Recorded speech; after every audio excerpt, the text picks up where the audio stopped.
This story begins with Sang Ye, a young man who blames himself for his lack of friends and the absence of parents who care for him. Exhausted from playing, he decides to sleep, but when he opens his eyes, he is startled to see a horned girl. Confused, he asks what she is doing in his house, but she calmly replies that they are not in his house. Taking a look around, he believes he is hallucinating. However, upon noticing the other people present, he realizes he has been transported to another world. The girl asks a priest if Sang Ye is truly the prophet they summoned. The priest explains that the prophet must possess a magical ring identical to hers. Sang Ye shows his ring, noticing that the girl also has one just like it. The girl is skeptical, unable to believe that someone without magical powers could be the prophet. Angrily, she points out that he is merely a human being, a member of the human tribe. Sang Ye is baffled, insisting that he bought the ring from a street vendor. The girl expresses frustration, claiming there must have been a mistake as he appears weak and unworthy.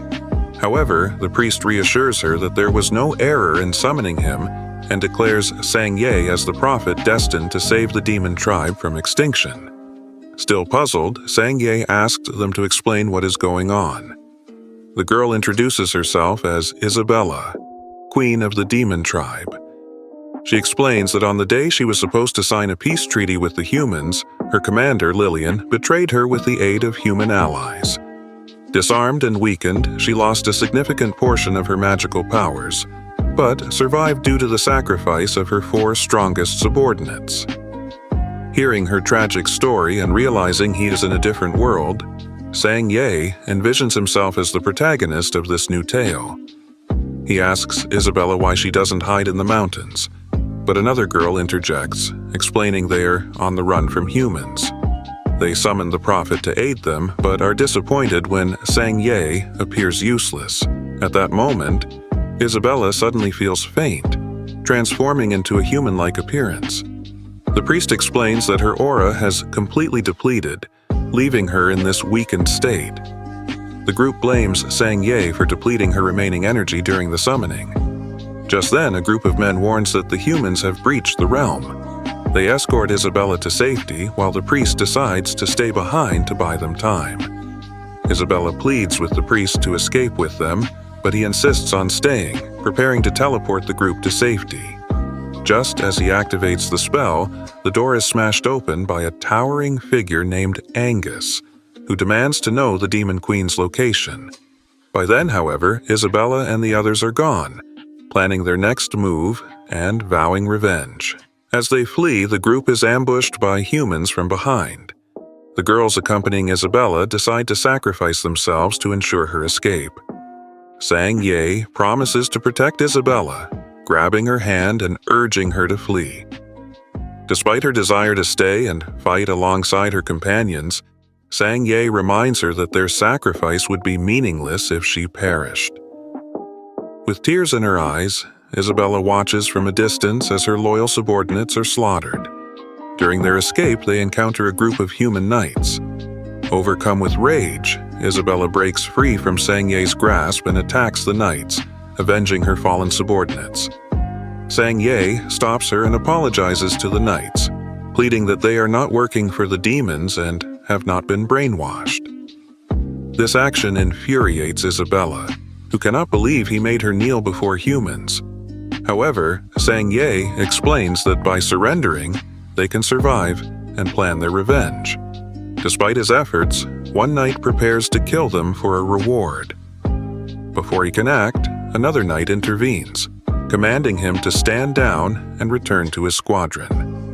The commanding knight introduces himself as Sophis, leader of the White Dragon Knight Squadron. He interrogates Sang Ye and Isabella, asking when they were captured by demons. Sang Ye fabricates a story, claiming he was abducted as a child and that Isabella, whom he introduces as his wife, was also a captive. Surprisingly, Sophis believes the story and even offers his cape to cover Sang Ye, who is still in a vulnerable state. Sophis decides to take them to the human city for safety, but Isabella strongly resists. Sang-ye persuades her to go along with the plan, reasoning that it is their best chance of survival. The next day, they arrive at the city, where Sang-ye is astonished by the respect and admiration the humans show their knights. To avoid detection, Isabella changes her name to Iba. As they navigate the city, they encounter Talsbury, a member of the royal family. Recognizing Sophus, Talsbury condescendingly notes that Sophus is not the leader of the Red Dragon Knights. Sophus remains polite, but the tension between them is evident. Talsbury's status as the regent's son makes him influential, as the young king depends on the regent for decision-making.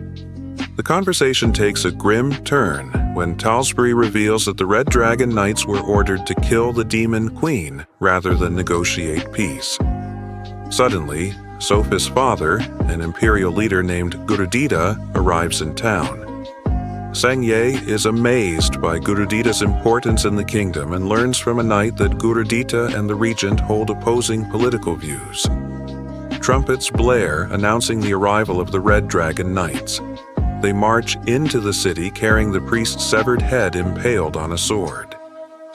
Witnessing this, Isabella is overcome with fury and grief, vowing revenge.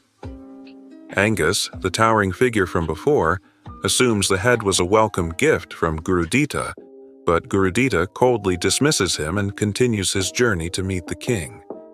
As tensions simmer, Sang-ye and Isabella are escorted to a grand mansion provided by Sophus.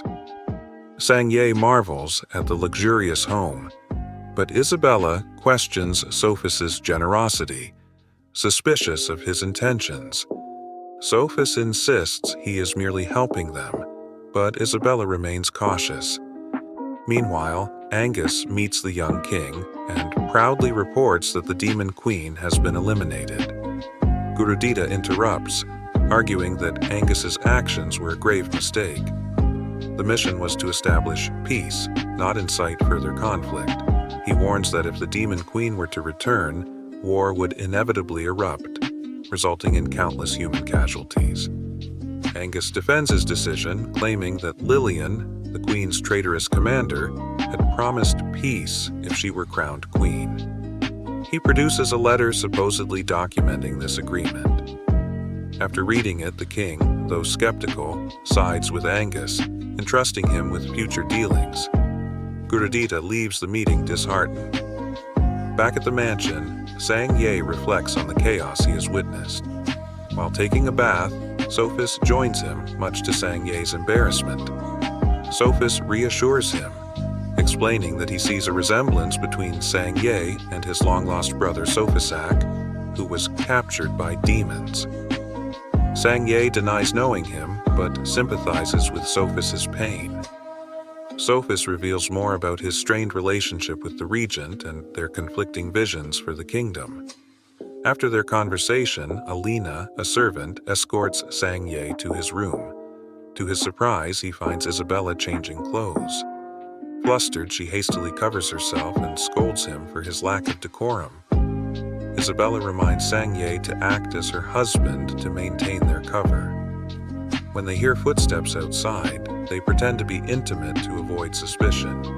But Isabella quickly ends the act when Sang-ye takes it too far, forcing him to sleep on the floor.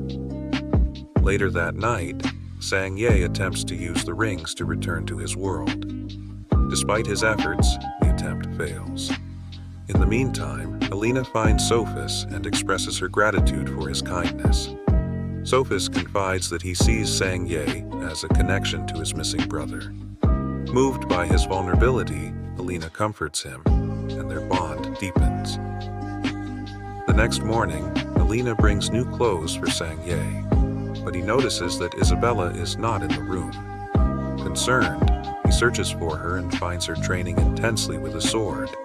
Sang-ye is amazed by her skills, noting that while she has lost her magical powers, her combat abilities remain formidable. Sophus invites Sang-ye and Isabella to join him for a meal, but Sang-ye expresses his desire to leave the human kingdom. He feels they are imposing too much on Sophus's hospitality.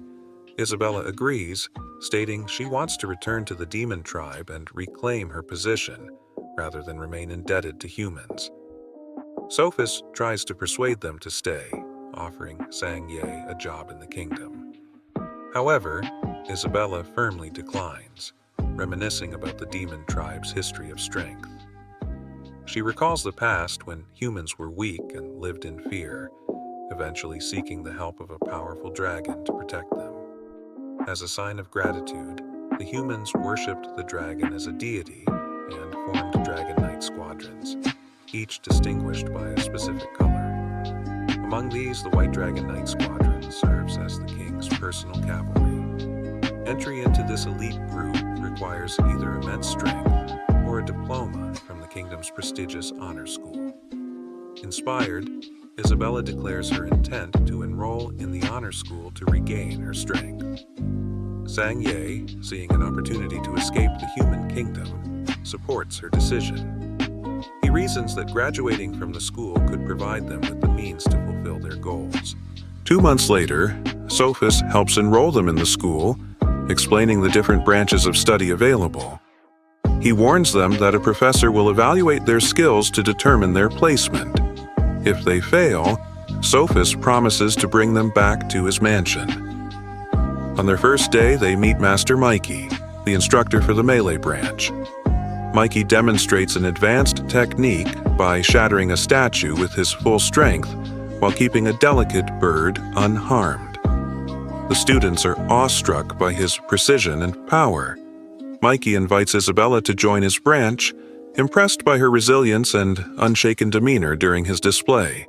However, Isabella politely declines, expressing her interest in magic or sword mastery. Sang-ye, on the other hand, faints when touched by Mikey's intense aura, revealing his vulnerability.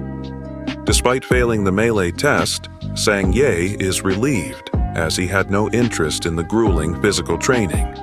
He befriends a fellow student named Alex Air, who encourages him to explore other branches. They head to the magic and fencing branches, where teachers Dorona and Wadley AC engage in a fierce battle over training grounds. When Dorona and AC unleash a devastating attack, Sang-ye narrowly saves an old man who mysteriously disappears afterward. Impressed by his quick reflexes, Dorona questions his identity,